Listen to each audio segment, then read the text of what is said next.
Everybody, Brandon Hayez with the Next Up Show. And this is the. Let's talk about the pallet buying. Like, you're reselling, but what are you? Is that supplement used as supplemental income, or is it? Man, I'm taking that path of every millionaire or anybody that makes over $1 million a year, they say that they have their 7 incomes. Is that what this is? The pallet buying is what I call it, or the Amazon stuff. I say to my brother Chris and stuff.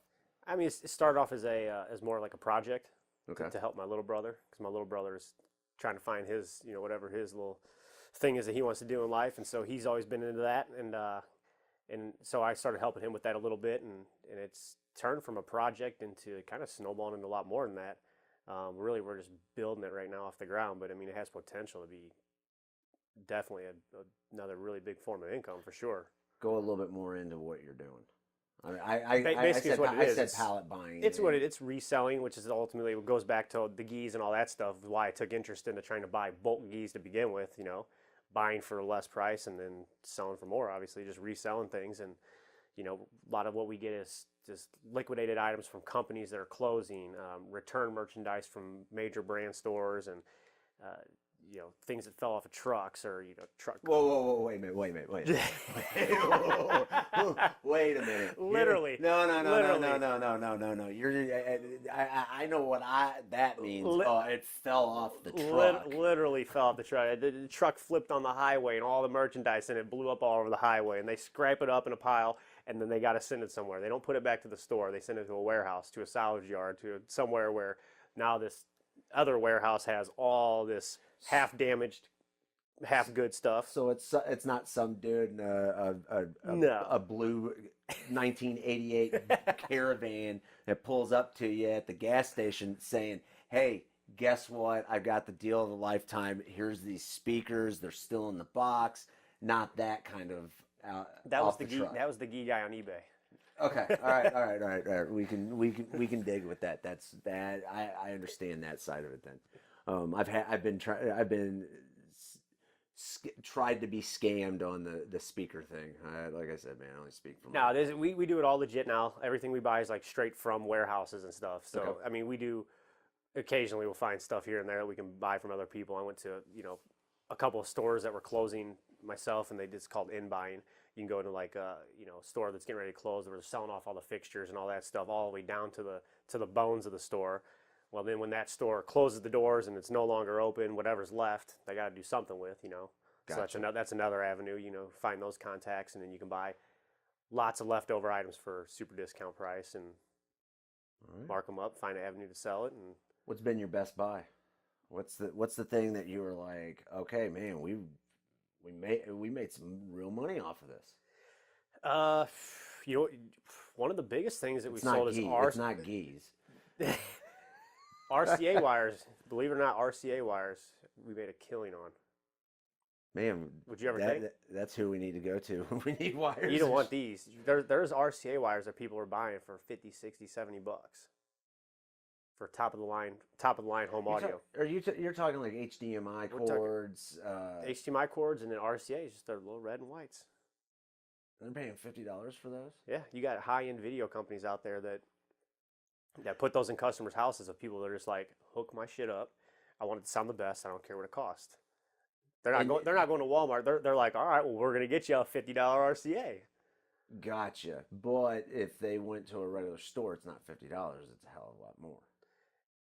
Actually, these held their value really good though. So okay. So I actually got them for very, very cheap from somebody that had worked at an audio video company, and just throughout the course of time they just stack up leftover, and then now they got a whole garage full of just leftover wires and shit that they don't have anymore for their business.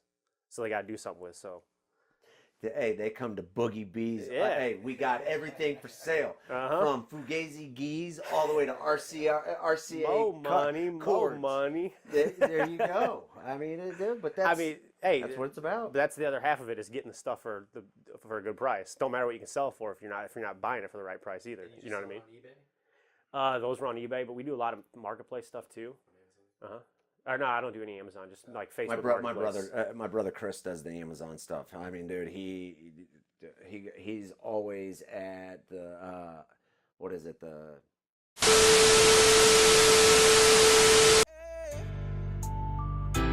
You don't know what I've been. Gotta stay prayed up. Seems like the devil trying to take me out. Demons on my shoulder.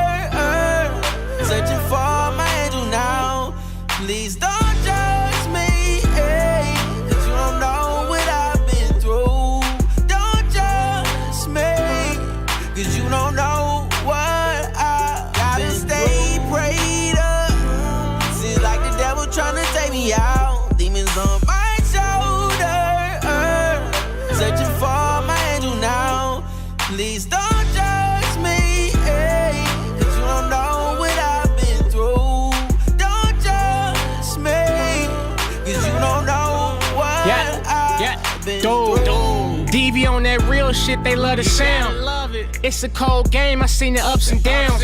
Way too much to put it all on the 16. Nigga, I was hurting, only copping the 16. A couple times I was about to be 6 feet. Real. But I follow my instinct. See, life is like dice, every move is a gamble. So you gotta be swift to maneuver through scandals. I learned that at a young age. They tell me I'm ahead of my time. Cause slow niggas get left behind. Niggas faking like they really trying to do that. Just know that if you pull up on me, it's gonna be a shootout. I'm out here trying to walk down this probation. But when it come to my life, fuck my probation. Difference between me and you is everything. I'm married to the mob, got the tattoo wedding ring. Yeah. Seems like the devil trying to take me out. Demons on my shoulder. Searching for my angel now. Please don't judge me. Or no, I don't do any Amazon. Just like Facebook. my brother Chris does the Amazon stuff. I mean, dude, he's always at the what is it, the estate sales and everything. That's a huge estate thing. Sales is another one. But you said you had a buddy owns what, 3 or 4 stores, Five Below, is it? It's $5 stores. $5 stores. Go a little bit. Can you go into He's that? He's actually a DJ as well. Okay. All right. Yeah, all right. DJ Carl G. Shout out. Yeah. He. I don't know too much about it, but I mean, he has a store where basically similar product. It's all he deals with, like more quantity than quality. So he does all inexpensive stuff. But it's just shit off the back of the truck. Yeah, it's all legit stuff too, but it's just not expensive. He's not putting $300 and $400 and $500 items and stuff like that. You know, well, he's probably keeping those for himself. That's what my brother. That's kind of how my brother would look at it, man. He'll go in and buy. When he does buy pallets, man, he's going through it, and if it's cherry pick it, yeah, then you bust it, and then I mean he throws it on Amazon. I mean, but I know with Chris, man, he was saying that, man, Amazon's making it to where you've got to have the rights to sell certain stuff, and you've got to be a preferred seller or all that kind of stuff. And you know, I'm just kind of, I see that he's been doing this for a handful of years, and now I see, you know, you've been doing, and you can tell he's a little, he likes what he does, but it's work. This is, you said it's a project. This is, you know, a project usually is something that you want to do, and it can be fun. I mean, I'll tell you after a few of these podcasts if this project is fun or it goes that way. But you know, I think it's cool that you and your brother, you know, are doing that. And I mean, what did you say? You went from a garage to a storage unit to a much larger storage unit in what, like 4 to 6 weeks or some shit? Yeah, we've only been doing it like total since I think November. I think we bought our first pallet in November. Where did you buy that at? Arkansas, from a warehouse. So, okay, wait a minute. You always say that you're going down to Arkansas. And how often are you going down and buying pallets down there? Right now, we're only going about once every other week. Depends. I mean, we usually get about 4 at a time. Last time we went, we took a U-Haul and got like 10. Okay. So we've been, you know, it's just 2-man operation right now. We can only sell as much as 2 people can go through, test, and then put out back on the, you know, shelf. Yeah, because you don't want to sell anything where you're pissing people off. And no. Getting bad Yelp reviews and shit like that and stuff. I mean, Now, customer service is definitely one of the big things. You know, if you're selling good products, you get repeat customers. Well, I mean, dude, just like any business. You've learned that from DJing, you know, starting brawls and everything because somebody touched your DJ equipment. That customer service. So, I mean, Boogie, anything else on the reselling? Anything else on the jiu-jitsu, DJing? I mean, is there anything that you want to Is there any shout outs that you want to give? Is there anything that if somebody's wanting to get into DJing or wanting to get into jiu-jitsu or the reselling, is there any advice? I think it really just comes down to doing what you love, man. Okay. Make your life about you, you know. Do what you love, what makes you happy. You know what I mean? I feel like there's too many people out there that live miserable lives because they just either don't follow their dreams, they don't do what they want to do, or they're constantly trying to work for somebody else, or deal with other people's shit their whole life. Gotcha. So, I mean, I live my life feeling like I do what I want. And I do what I want. I get by doing it. And the things I love to do is DJing, jiu-jitsu, a little Rocket League on a PlayStation. And okay.